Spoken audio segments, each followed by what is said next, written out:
Welcome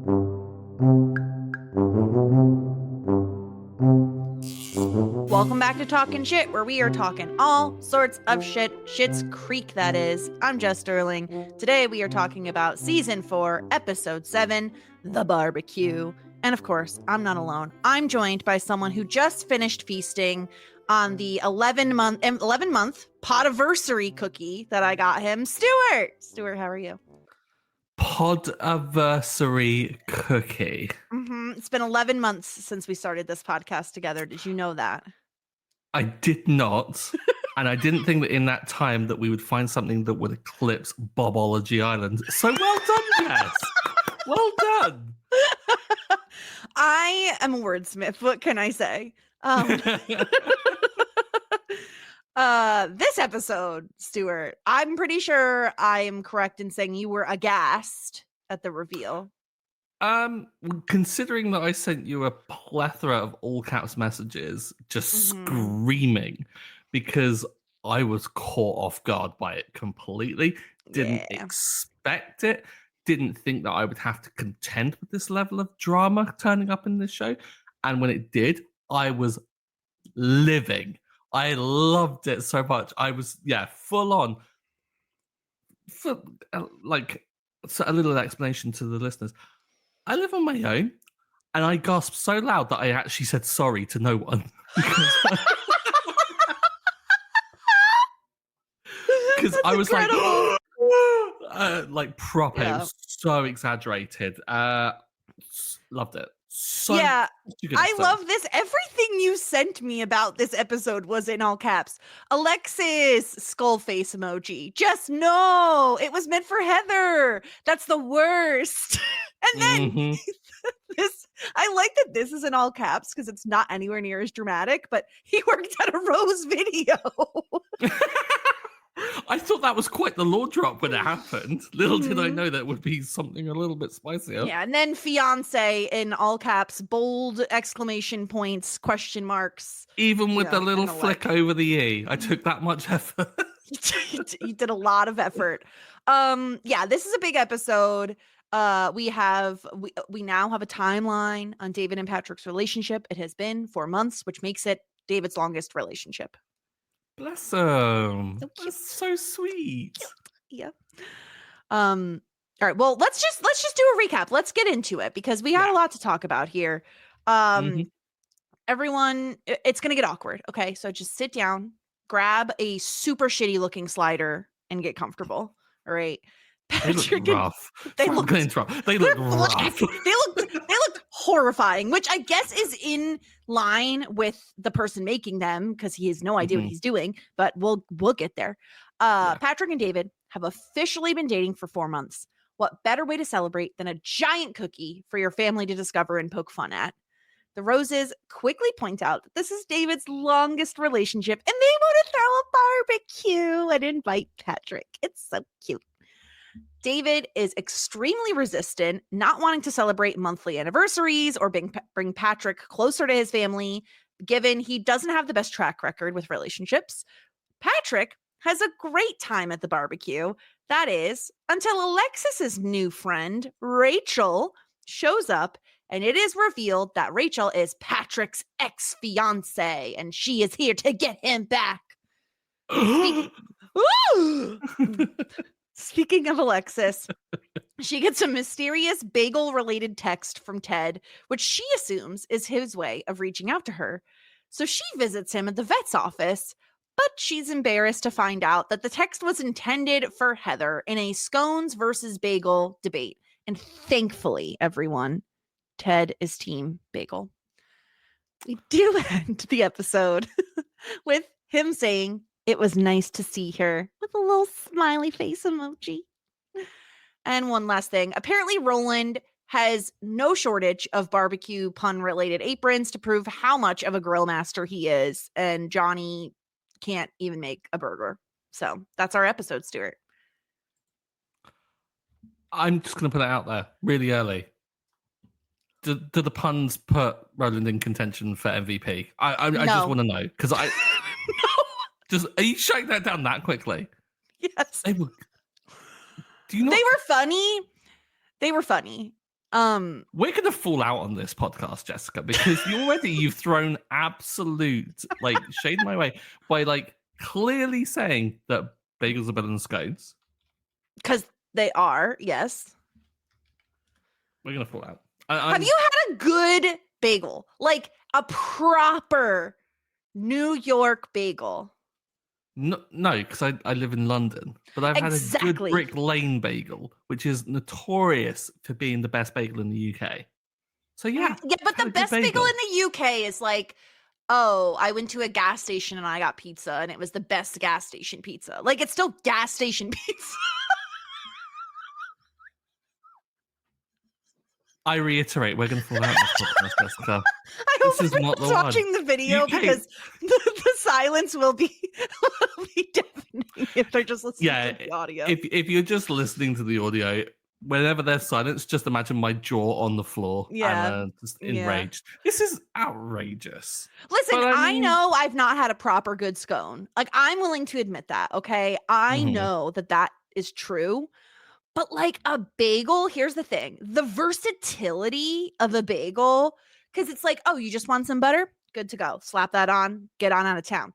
You want some cream cheese? Slather some of that on. But what about a bacon, egg, and cheese on a bagel? Boom! Breakfast Sammy. Like, there's so many options. Okay, yeah, fair play. As a generic item to have for breakfast, a bagel is most suitable. But a scone, when you really want a scone and you get a good one and it hits, I don't think they're comparable in any way, shape, or form. Well, I mean, firstly, why is the choice bagel or scone? I don't understand this because they're very diametrically opposed pieces of food. I don't know, because that's what Heather was going to the bakery to get, I guess. Right. Okay, let's redirect this energy. What is Heather up to? Heather sucks. We can confidently say we are anti-Heather. This podcast is an anti-Heather podcast, okay? Because truly that doesn't make any sense. Like, I don't understand either, Stuart. Like, that shouldn't be the option. Is it like, do you want a Danish or do you want a scone? That makes sense. Yes. Like, if you're going to ask if you want a bagel, like, it's like, no, do you want a bagel or French bread? Like, those are closer together. Yeah. Heather just needs to sort herself out, as does Ted, because when presented with an opportunity to say tackle the scones, he didn't use it. I'm outraged. He's a bagel guy. How do we get more puns out of Roland in this episode than Ted? True. So yeah, where do we want to start here? There's so much to talk through.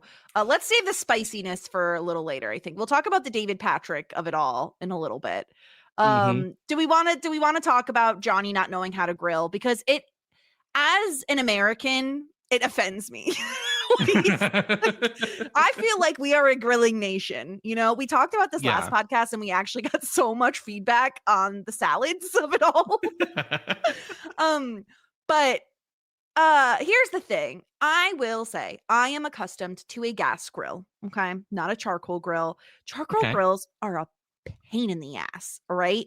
Like, there's so much work, and I don't know if it's just me, and everyone in the South is going to be turning this podcast off immediately. I don't want my food to taste like smoke. Like, I just don't want it to taste that way. Okay, I mean, it's a fair position to take. My rebuttal would just be, if you prefer a gas grill, aren't you just cooking outside? Like, what's the benefit of that then? Okay, and here's where I will tell you. Number one, you're not doing dishes. People. It's educational. No dishes. You have to clean it. Yeah, you with the scrapey thing. You don't have to like clean it.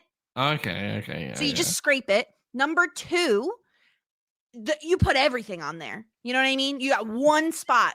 You're throwing your burgers. You're throwing your dogs. You're throwing your little side veggies in a little thingy. Everything is going on the grill. One section. Also, you're telling me. Okay, I know it's the middle of winter right now. Picture a nice warm day in July. I don't know what warm means to you because it's a different number, but a warm, anything above 10 degrees in the UK. There you go. A warm, sunny day outside. You're standing in your backyard. You got a fenced in backyard. The dogs are running. The birds are chirping. the sun is high in the sky, and you're just cooking up on that grill. It's a nice time. It's an ambiance thing. It's a vibes thing. It's an ambiance thing. Listen, you're right. It is. I'm a grill person. I'm a grill girl. I love to grill. I love having a grill. Charcoal grills are pains in the asses. Specifically, the one Roland has looks like it's been through it. That has a rusty bottom. It does, but I appreciate the fact that he's managed to rescue it from what it was into what it became. Yeah. Admittedly, they just got a new one. There's no way he actually was able to achieve that miracle of cleaning it to such a degree that he did. But I kind of like the versatility of a charcoal grill, and that you can just like shove it on, burn it. You burn away any of the dirt, any of the horrible stuff, and then you just cook on it. It's like it's weirdly fussy in a lot of ways, but really unfussy in a lot of ways as well. And I do kind of like the ceremony of like a charcoal one, but it is such a faff. It's a pain in the ass. Like, it's so much work to do with it, and it's hard to regulate the temperature on a charcoal grill, which, again, if I'm going to give Johnny any leniency here, a charcoal grill is a pain in the butt. However, it is not hard to cook sliders. It's not hard to tell when sliders are done. And I'll tell you when they're not done or when they're overdone is when they're black, right? Yeah. Those look like dry hunks of meat. Hockey pucks. They look like charcoal had just made its way on top of the grill. And he was like, oh, is it done? I love the fact that he just didn't know. And Patrick, being as polite as he was like, oh, yeah, that one looks really good. Yeah, that one. And he didn't know. He didn't know. How? He's seen plenty of private chef cook. It's very simple. And here's the other thing people make the mistake. I don't know a lot about cooking. I'll admit that right now. I do know a tad about grilling. With burgers, you don't want to flip them 100 times. No, you have one side, you flip it on the other side, and then it comes off the grill. That's it. So if you're flipping them a ton of times, you're doing something wrong, right? They looked bad. They looked awful. Now, of Roland's apron pun things, which is your favorite? We have license to grill, working grill, and grills just want to have fun. Grills just want to have fun. Like, surely it's going to be that fun. I do like working grill. That was funny. I love them all, really. Like, I just love that he's clearly got one, loved it, and everyone's gone, okay, well, we're getting him this as a gift forever, like, more. Like, there's no way in which we can get him anything else. It's that kind of thing with, like, Christmas, where you tell, like, your parent, oh, you react really well to a present, and they get you the same thing every year for, like, the rest of your life. It's that kind of vibe. Of course he would go for those puns. And of course he would use it as a status thing of saying, okay, well, this is how good of a grill master I am. I have 3 aprons gifted to me. Yeah. 3. And I love when Jocelyn shows up and she's like, did you tell him about the aprons? Like this, if Jocelyn was like 10 or 15 years younger and this was a little bit more of a modern show, Jocelyn would have a Cricut and would be making all of these aprons herself for Roland for every holiday. Oh, okay. Cricut is not, it is like a screen printing device. Our friend Brenna, friend of the pod, Brenna has one. The whole, you could like sublimate stuff on the, So I could see Jocelyn being a crafty queen and making these herself. I mean, I'd like, do you think that Jocelyn is the one that's gifted him all 3 of the aprons? 1,000%, yes. Yes, of course. Because she's like, oh my God, he loves to grill. He's going to love this. And every single year she gets him one, and then he's come to expect it. That's really endearingly sweet in a way. Like, I know it's Roland, but it's like, that's really lovely.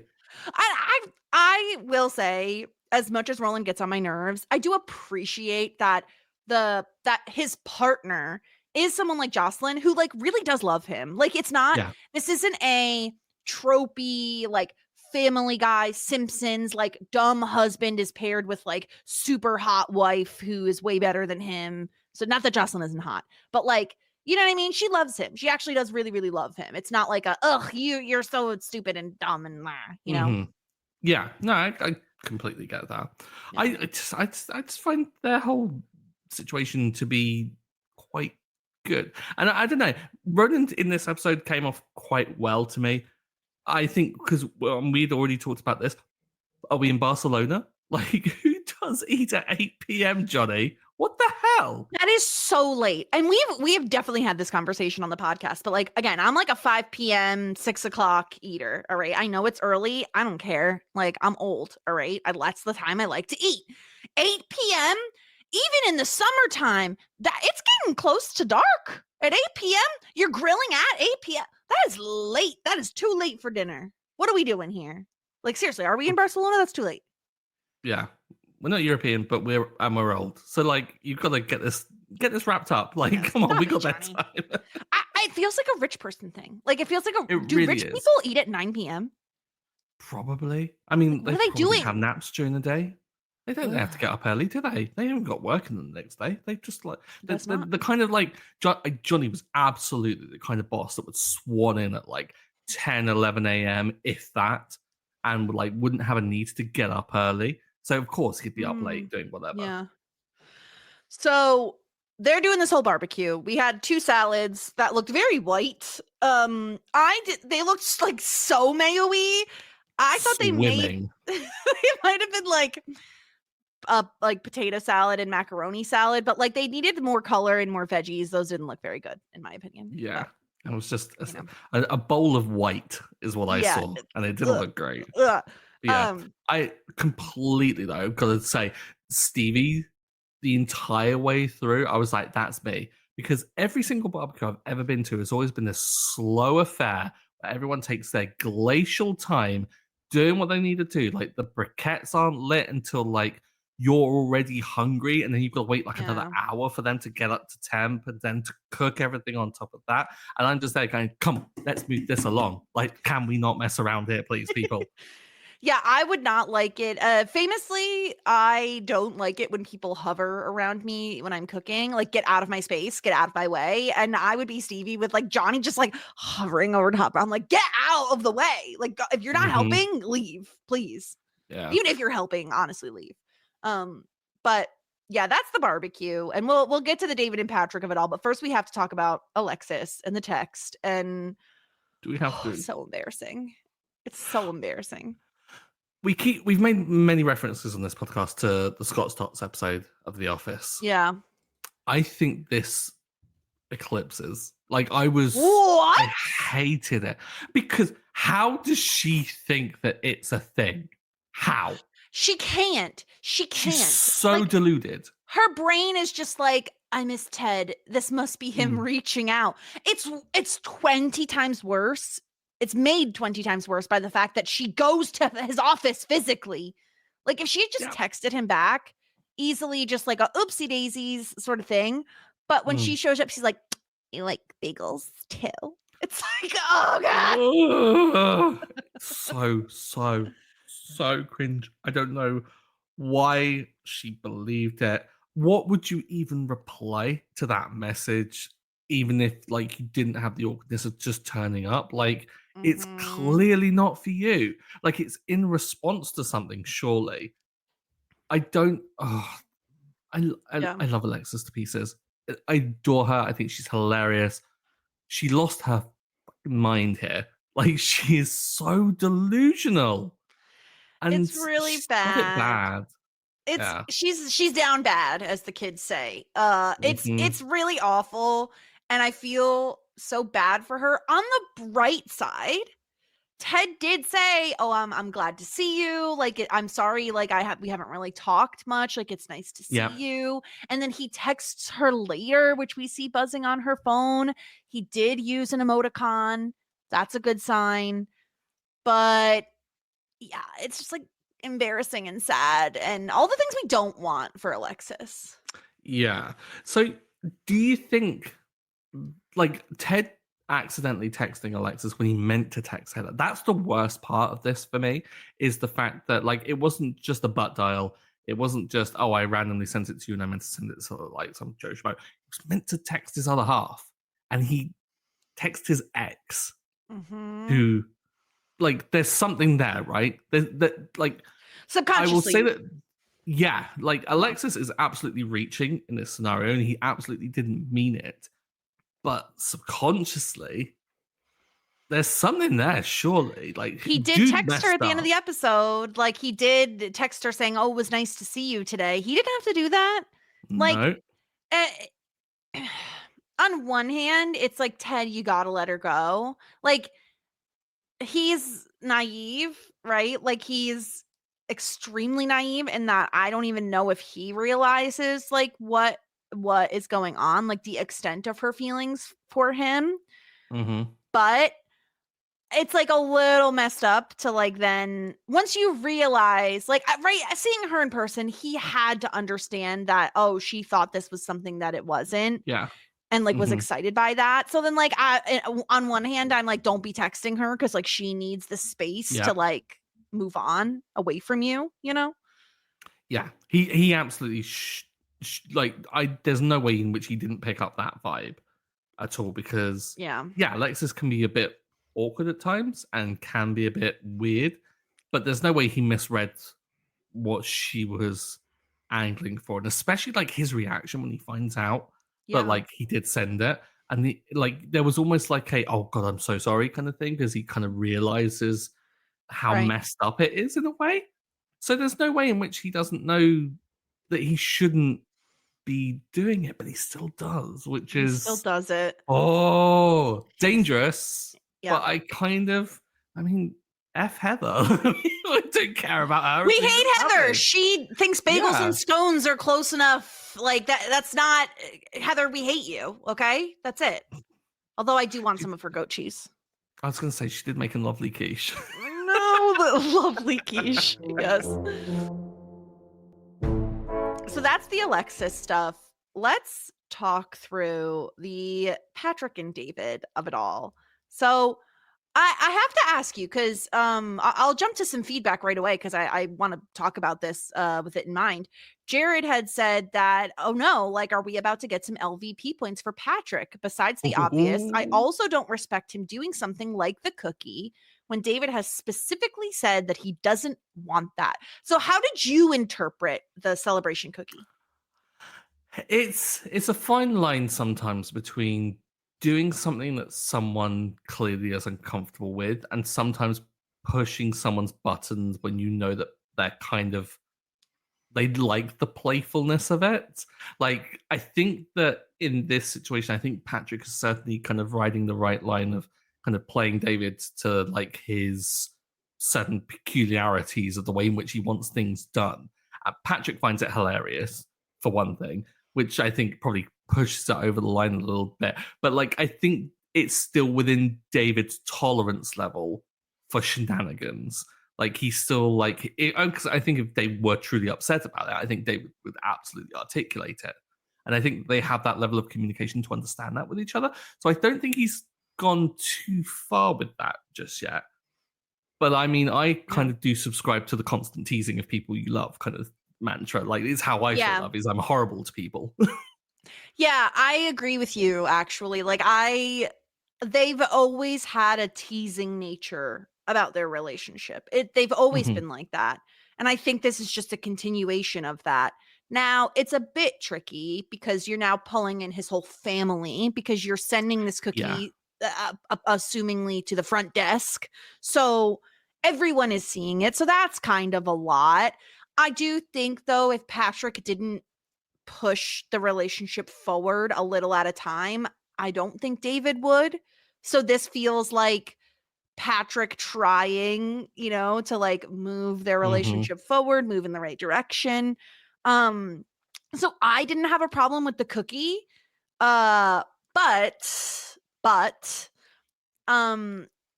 with the whole fiance situation, right? So like, it's not good. And I think part of the reason it's not good is because this is a big part of your past and your past relationships that you haven't discussed with David. And you know about Stevie, like, you know about all these other things.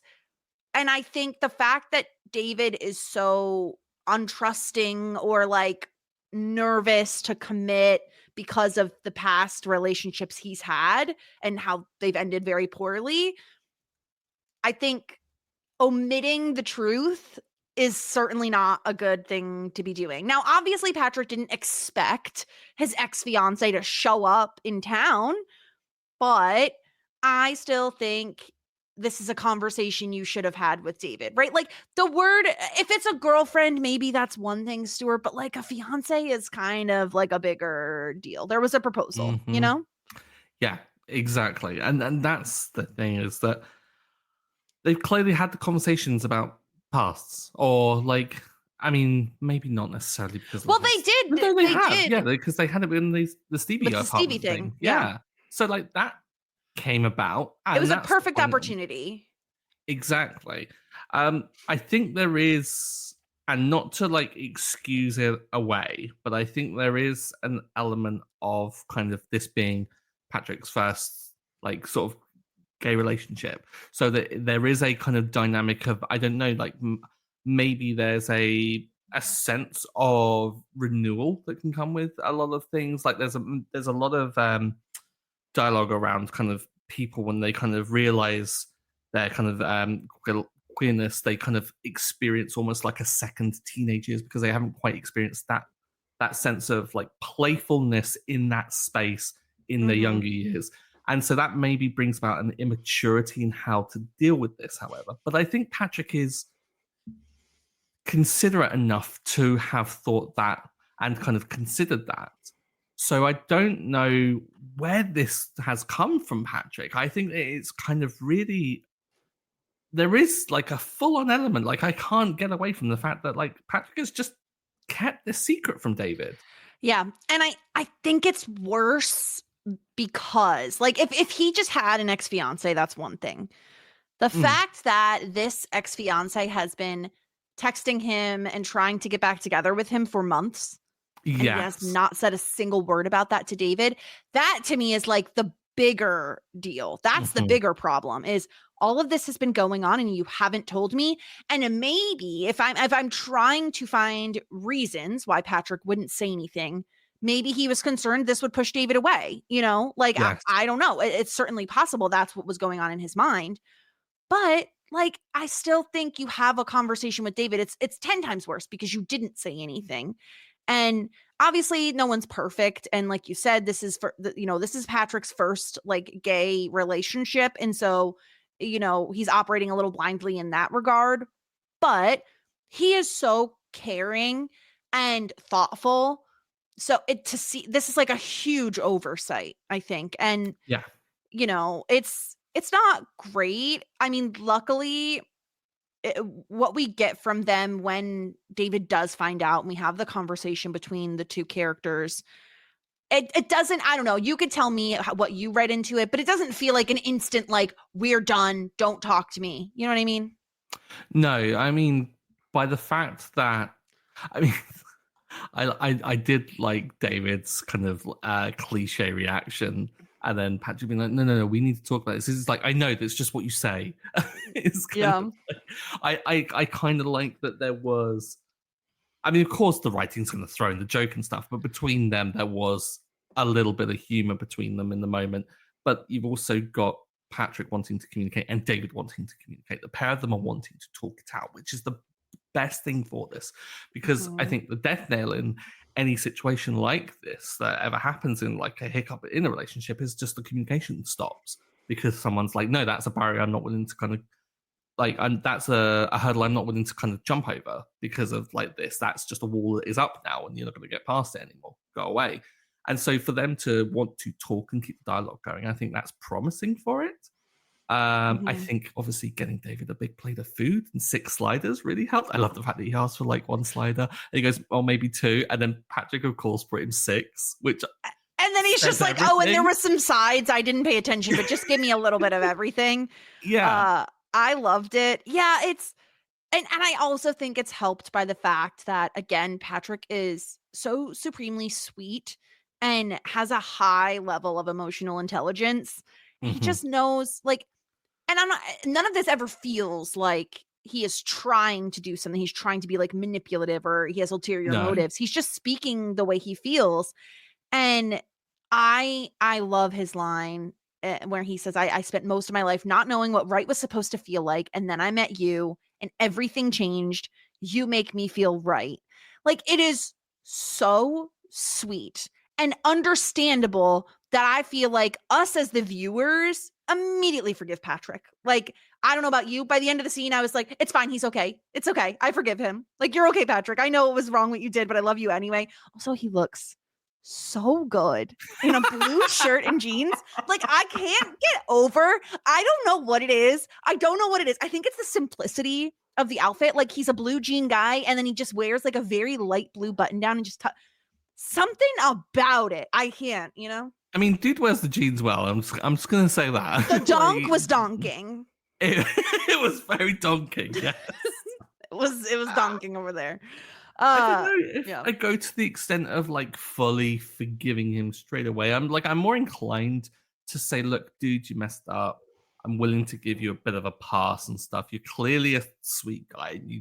I don't think, like you said, it's not out of manipulation. It's not out of like a willingness to deceive David. It comes about from awkwardness, embarrassment, perhaps being swept up with David and just like not wanting anything to kind of rock the boat a bit. Like, the whole thing is very fragile with David, what with kind of David being quite a character to like deal with, and the whole situation being a bit new and strange.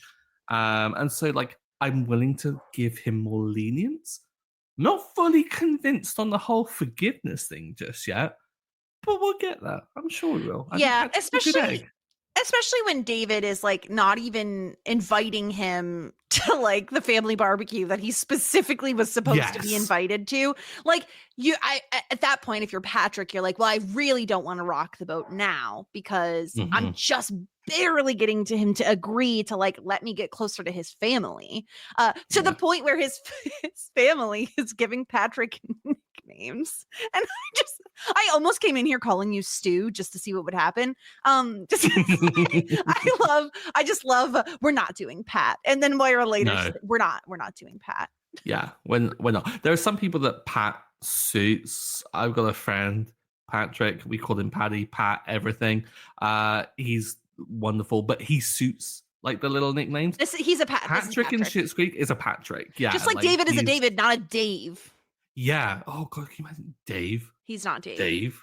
No, that's just doesn't fit. Wrong. That's just really wrong, actually. Exactly. Patrick is Patrick. Yeah, exactly. Like, some people, I think, suit certain nicknames.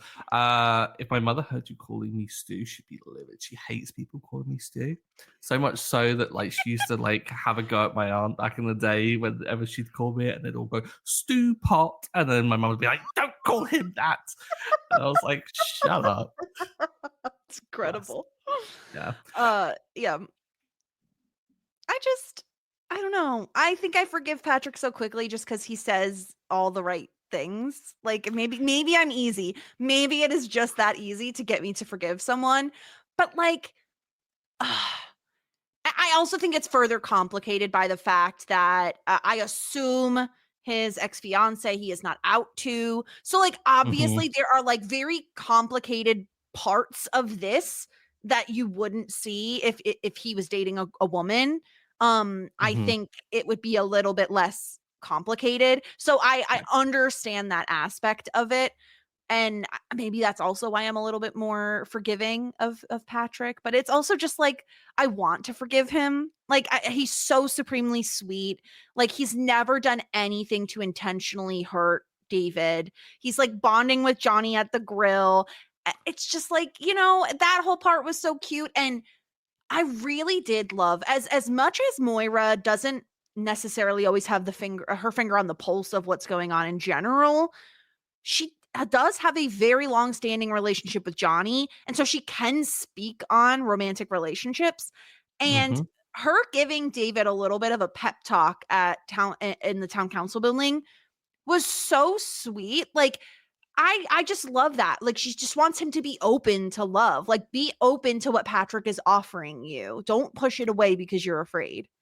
I've come to really appreciate these little nuggets of wisdom that Moira drops whenever you're least expecting it. Like, for this, especially with her, firstly, the outfit and the opening, like, in these, immediately I was like, oh, Moira's going to be a force to be reckoned with in this episode. I Yeah. can just get that vibe from how she's dressed alone. But then, like, she has the moment with David in the town council building, and like she tells him he sees you for all that you are.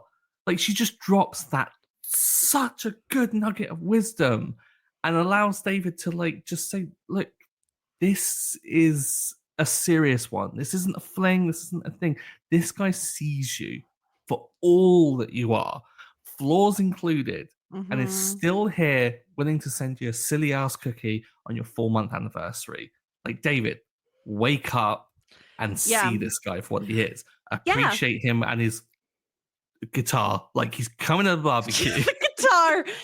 Again, her saying, like, the line she uses is you have the opportunity to climb out of the quicksand that was your past and stand firmly in the present. Let us celebrate that. Like, there's so much there. It's both, this guy loves you. He loves you, warts and all. And he actually does, and he wants to be there for you. And you should both let him be there for you, accept that this guy is a great guy and not some horrific incident from your past, and also accept that your family is around and wants to meet him. And whereas, you know, she even admits, like, we weren't around for your past relationships, like, we just weren't present for them, and now we are, and so we should be able to spend time with him at a barbecue. It's very sweet. And again, I just have to point out, like, imagine season 1 Moira saying this. Like, you just can't. You can't picture her saying any of this. Never. No, never. And I think that is why the writing is so brilliant for this, is because it makes the sting of that unveiling of the kind of like of Rachel to be so much harsher, because like David even says it, like, still refers to himself as damaged goods. And is that quicksand is like clawing at him and dragging him down in that moment. And it's not just this sense that he's betrayed by Patrick. He's betrayed by the advice that he's been given by his family. And so it comes with an additional sting. And we would never have got that. Like, it's in one way a thing to celebrate, because obviously it's not just Patrick, it's David and the family. Like you said, it's so much more than that.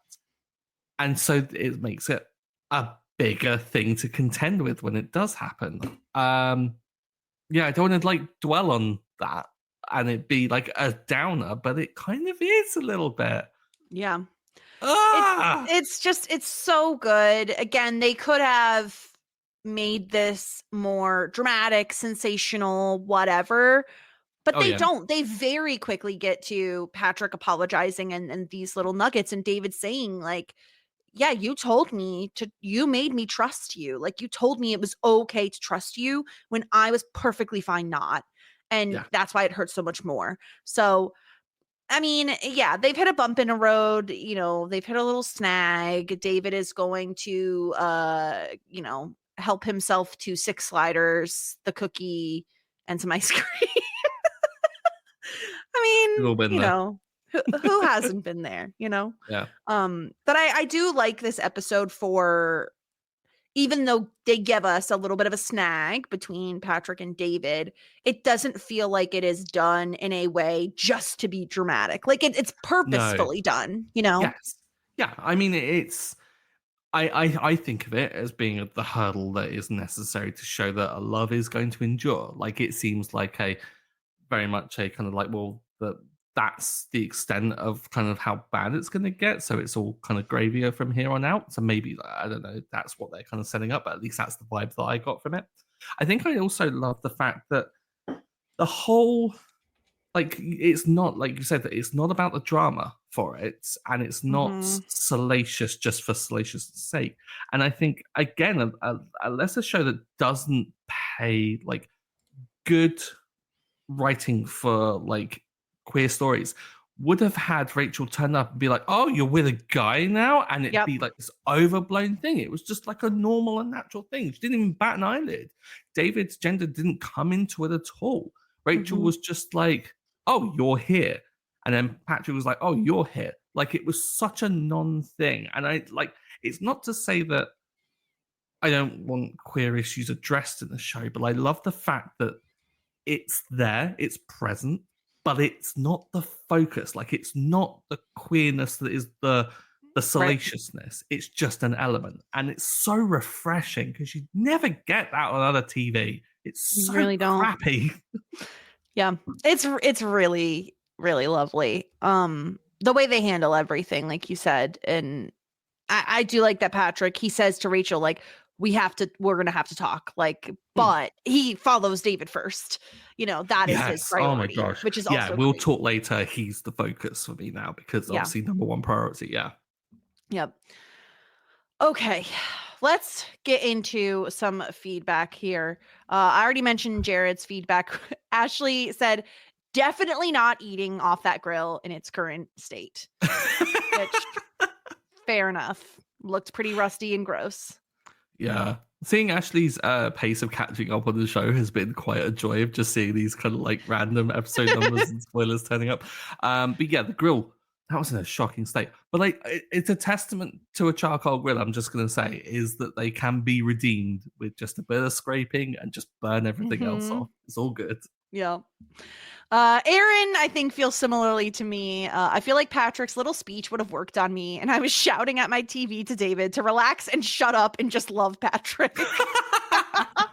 Maybe she liked the jeans too. Maybe it was the jeans. I mean, who didn't?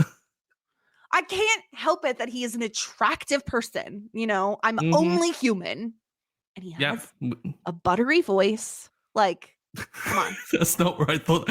He has a buttery voice. Exactly. That donk was donking. The donk be donkin. All right, let's get into our ratings here. MVPs and LVPs this episode are rough. Stuart, who was simply the best for you? I am going to give it to Moira this week. Okay. For reasons we'll get into shortly in a second. If you know what segment's coming up, you'll know why. But also, the nugget of wisdom was just so necessary. She didn't really have any real massively funny lines, but I think that wisdom was absolutely needed by David. So yeah, I'm going to Moira. Plus, everyone else was awful in this episode. I really did struggle to figure out exactly what I wanted to do. Because like you, I was like, Moira does a great job. Like, she does have those nuggets of wisdom. And I loved that. I'm doing something a little controversial. It'll make sense in a second. I'm going to give my MVP point. Patrick is simply the best. And it'll make sense in a second. It is pretty much solely for the line of that he says of nothing felt right until I met you. I forget the line exactly now because I've already talked it through, but I will never not be impressed by how Patrick is able to simply state how he is feeling.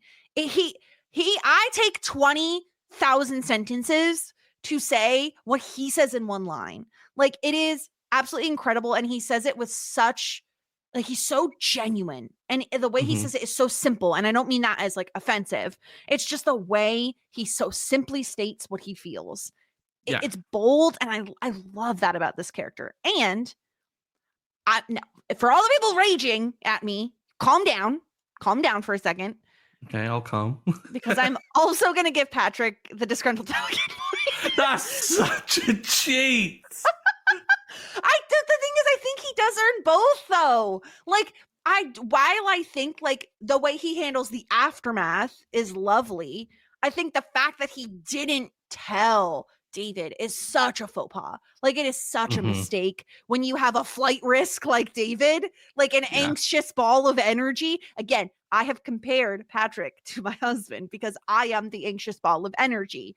And not having the information and feeling like you're lied to is going to create such mistrust. It is such a big oversight on his part. So yeah, that's what I'm going to do because you know what? I want to. Fair play. We've said it before. It's our podcast. We'll do whatever the hell we want. Exactly. Although it does make me want to go back and give Roland my MVP just to annoy you. Listen, you can do whatever you want, but I was really tempted. I'm not going to lie. That's how far apron-based puns will get you. For my LVP, I have to give it to Patrick. Of course, Ted yeah. was a contender. I'm not gonna lie. Ted was up there because no. Ted's Bagels? doing what he knows he should be doing. I mean, bagels. We'll leave them out of this. Don't try and influence the die roll after I've thrown it. But no, I think Ted knows what he's doing. I'm hoping that it's in virtue of other things down the line. A boy can hope. But yeah, Patrick ordinarily is a really great communicator, and in this one was terrible because, I mean, if you don't tell people things, that's not good communicating. So fix it, buddy. Get a bigger cookie. But yeah, that was a good cookie. I will say. The fact that David said he ate half of it on the way over there, I was like, okay, listen, I have a sweet tooth, all right? I get it. I love sweets. But half of that ginormous cookie, like, you're gonna get a stomach ache. That's a lot of cookie. Big enough mug of tea, and I reckon I could polish the whole thing off. Oh my God. Ridiculous. All right. We do, as you alluded to earlier, have a wig to discuss. Look at this screen grab. Is it not perfect? Is it not the best?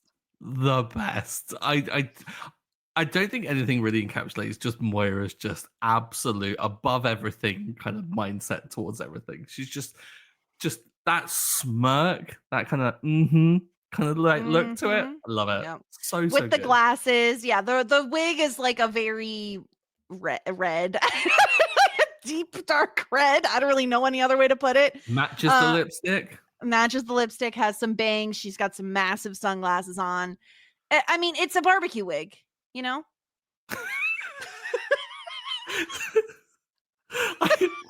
What makes this a barbecue wig? Like, it's a wig she would wear to a barbecue. Well, that's apparent. Maybe she was like, I want my hair to look like the ketchup.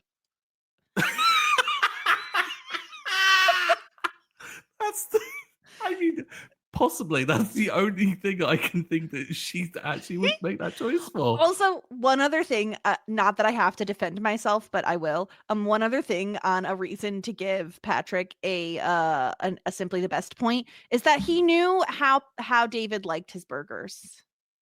Oh, medium yeah. Rare. That was great. So sweet. Yeah. Medium rare for David, even though none of those were medium rare. All of them were overdone. Yeah. But still. It was very cute. And also, yeah, serving like him before Stevie could get her mitts on anything. She was grabbing. Yeah, because she did the work. She cooked them. She was hangry. Yeah. Relatable, but she absolutely was. Yeah. Yeah. Oh my gosh, incredible. All right, well, it's time.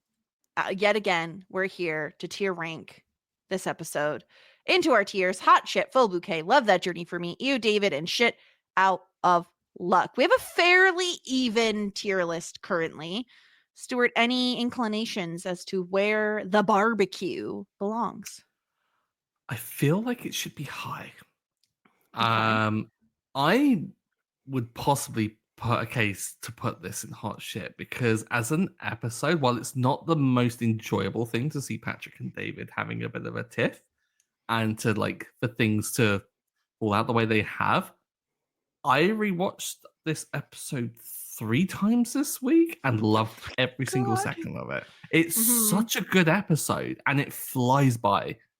I think this is one of the stronger like episodes, like not particularly for like a particular scene, but just generally it's a well-written piece of things, something to watch. Okay. I'm trying to parse out my feelings on because it's certainly not one of the funnier episodes, which is fine. Not every episode has to be, because it does have the heart. It does have the warm, fuzzy moments. We have the Moira and David stuff, which I think is very strong. Obviously, everything going on with David and Patrick, again, not fun, but important and true to life. The barbecue stuff it's okay. It's all right. It's not bad. The Johnny Roland barbecue stuff. The Alexis and Ted stuff, though, I think is where I struggle to think of it as like an elite episode. I think that stuff in particular holds it back because it's more awkward than it is funny. And obviously there's a fine line there. I think if I was going to put it somewhere, I think I would probably put it in full bouquet. Mm-hmm. But if you have very strong arguments for hot shit. No, I think you've made a really good point about the whole Ted and Alexis of it all. I think it does drag it down a little bit. Like, I don't mind a bit of awkward humor, but I will say that every single time I did watch it, that was the one bit that I was still hiding behind a cushion bit, because I was just like, I can't deal with that. It's too much. And also, Alexis's outfit is just like, I don't mean to be rude, but like, also, I don't like it. It's like sometimes she goes a little too boho, and this was like a smidge too boho for me. I can see that. Yeah. Okay, so if we're gonna put it in full bouquet, do we want it at the top of full bouquet, above Rip Moira Rose and Asbestos Fest? Oh, Asbestos Fest was really funny. So was Rip Moira Rose. Oh my god. Maybe the problem is those are funnier, but also like maybe just in the middle. Let's just throw it in the middle. Yeah. I mean, it's meant to be a tier. It's not meant to be a ranking. It's a tier. All right, it's a tier this time, everyone. We're not ranking. Yes, just forget everything we've said previously over the past 3 seasons. We have a full bouquet. I mean, season 4's popping off. You know, look at this. This is a great tier list. Find us on YouTube. Solid. Look at it to look at the tier list. Yeah. This was a great episode. Like it's a tough one because obviously it's like mom and dad are fighting, you know, like you don't want that. But also it's just like very lovely to see Patrick explain his feelings to David so clearly. I will never tire of seeing that. Mm-hmm. Yeah. That's it. Do you want to know what next week's episode title is? I do. Season 4, episode 8, The Jazza Guy. The Jazz. Okay, someone's joining the Jazz Girls. Who could it be? Mm-hmm. Is it a new character or is it an existing character? Maybe. Okay. Jocelyn, pregnant. Haven't talked about that in a fair bit. Right. Feeling sick, maybe. Can't attend the Jazz Girls. Who has to fill in? Our boy Roland. Roland's the Jazz Guy. I'm calling it. Done. Is he a good singer? Imagine if he was. Imagine if he's got the voice of an angel. What if he does? What if he does? Incredible. I'm trying to think if we heard him sing when he was staying in the motel room next door. I think he just blasted the song. I think he was just playing the song. Yeah. I have a feeling that like Roland's favorite music, because he loves a strong female. You know, he loves Erin Brockovich. He loves The Devil Wears Prada. Mm-hmm. I feel like by Moira. Yeah, I mean, I think he's like a Whitney Houston. He's like a belt ballad kind of fan, I think. Yeah, I can absolutely see that. Like he had that old like VH1 Divas special that was always on in the 90s. Like he just watches that on repeat. I also, for some reason, can just picture him screaming "Jesus, take the wheel" as he drives. Yes. It just feels like it fits. Oh, I love that so much. Yeah, I think it fits. But that'll be next week, The Jazza Guy. So stay tuned, everyone. Of course, if you haven't had enough of us and you want more, go listen to Look for the Light. It's much more of a downer as a show, but it's still the two of us chatting about it. So you could bet there's going to be some silly moments. So go check out that podcast as well. And Stuart, anything else we should be pointing people to? Oh, anything else? Just the socials, maybe. Just come and harass us on there. Subscribe to us on YouTube. You know the Put deal. in the feedback. We love reading people's feedback out. It's one of my favorite things is when people send in their opinions on stuff and getting your takes on the episodes. So yes, podcast at talkingshit.com if you want to email in. Or just send us a DM or something.